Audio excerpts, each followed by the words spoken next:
Erkekler ayalına nege güveleksin, nege göngsün, nege külböysün, nege dımpıyıp dup bolup жүрө бересиң, ne oğan alandan çekip aldın mı deyit da. Oşuntup aytышат. Ошол эркектерге айтарым, siz аны ачып атасызбы чында? Аны, мындайча айтканда, анын эшиги жок. Аны ачыштагы, жаап алыштагы сиздин колуңузда.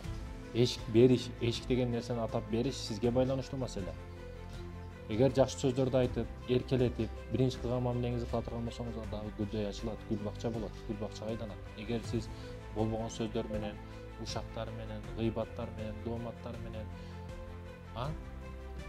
өзүңүз каалабаган нерселерди дагы мажбурлап берип,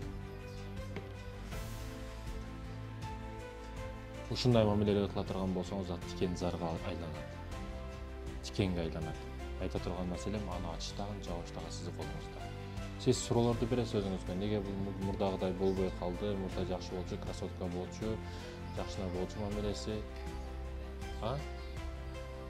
Аялга ушундай суроо берет да кээ бир эркектер. Неге мурдагыдай эмессиң? Фаланчанын аялына кара ушундай болду депчи. Сиз аялыңызга суроо бербеңиз, өзүңүзгө суроо бериңиз. Мен мурдагыдай мамиле кылып калдымбы? Тойго чейин кандай убадаларды бердим эле? Кандай мамиле кылдым эле? Ал өзгөрдүбү же менби деп ойлонуп көрүңүзчү. Өтүнүчү.